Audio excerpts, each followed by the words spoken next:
আসসালামু আলাইকুম, hello beautiful people of Bangladesh. বরাবরের মতো আবারও চলে আসলাম আপনাদের মাঝে নতুন একটা রোগ সংক্রান্ত টপিক নিয়ে।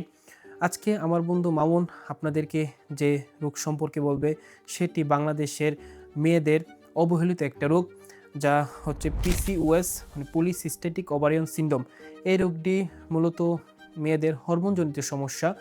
এই রোগ হলে মেয়েদের শরীরের ওজন, ত্বক, এমনকি ভবিষ্যতে সন্তান প্রসবের উপরও প্রভাব ফেলতে পারে।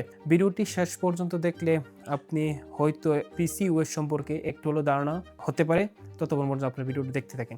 আসসালামু আলাইকুম, আমি মোহাম্মদ মামুন মিয়া। আজ আমি কথা বলবো পলিসিস্টিক ওভারিয়ান সিনড্রোম সম্পর্কে বিস্তারিত। পলিসিস্টিক ওভারিয়ান সিনড্রোম এটি এমন একটি অবস্থা যেখানে ডিম্বাশয়ে অনেক ছোট ছোট সিস্ট তৈরি হয়।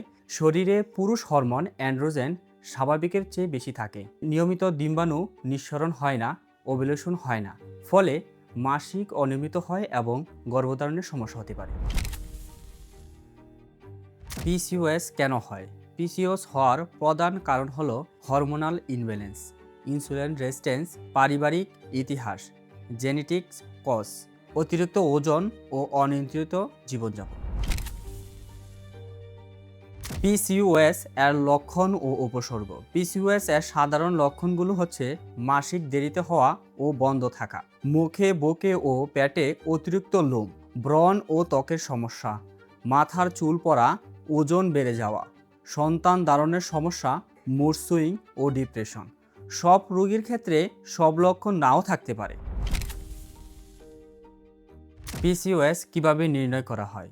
পিসিওএস নির্ণয়ের জন্য করা হয় হিস্টোরি ও physical examination, ultrasound of ovaries, রক্ত পরীক্ষা, LH, FSH, testosterone level, fasting, insulin ও ব্লাড সুগার। সাধারণত রোডাম ক্রাইটেরিয়া ব্যবহার করে পিসিওএস নির্ণয় করা হয়।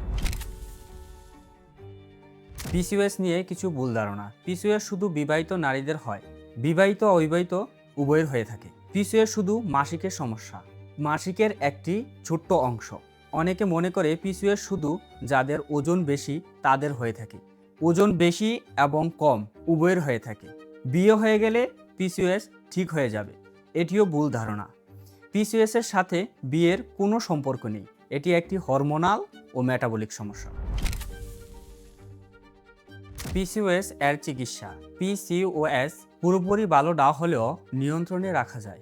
চিকিৎসার মধ্যে রয়েছে লাইফস্টাইল মডিফিকেশন সবচেয়ে গুরুত্বপূর্ণ। ওজন কমানো, নিয়মিত ব্যায়াম, ব্যালেন্স ডায়েট, প্রয়োজনে hormonal pills, metformin, ovulation indicated drug. গর্ভধারণের জন্য ডাক্তারের পরামর্শ ছাড়া ওষুধ খাওয়া যাবে না। পিসিওএস রোগীদের কি খাবে এবং কি এড়িয়ে চলবে? খাবেন শাকসবজি, high fibre food, protein rich diet, পর্যাপ্ত পানি। এড়িয়ে চলবেন জাঙ্ক ফুড, অতিরিক্ত চিনি, সফট ড্রিঙ্ক এবং স্যানিটারি লাইফস্টাইল। স্যানিটারি লাইফস্টাইল বলতে বেশিক্ষণ বসে এবং শুয়ে থাকা যাবে না। পিসিওএস কি ভয়ঙ্কর? সময় মতো নিয়ন্ত্রণ না করলে পিসিওএস থেকে হতে পারে diabetes, high blood pressure, infertility, heart disease. তাই অবহেলা করা যাবে না। তাই ভালো থাকুন, সুস্থ থাকুন, গুজব থেকে এড়িয়ে চলুন। এতক্ষণ পর্যন্ত আপনারা পিসিওএস বা পলিসিস্টাইটিক ওভারিয়ান সিনড্রোম কি, কেন হয়, বা এর লক্ষণ বা এর প্রতিকার বা এর চিকিৎসা সম্পর্কে আপনারা দেখেছেন। মনে রাখবেন, পিসিওএস কোনো অভিশাপ নয়, সঠিক জীবনযাপন ও চিকিৎসার মাধ্যমে সুস্থ জীবন গঠন করা সম্ভব। ততক্ষণ পর্যন্ত আপনারা ভালো থাকেন। ইনশাল্লাহ দেখা হবে পরের কোনো ভিডিওতে। Good bye beautiful people of Bangladesh.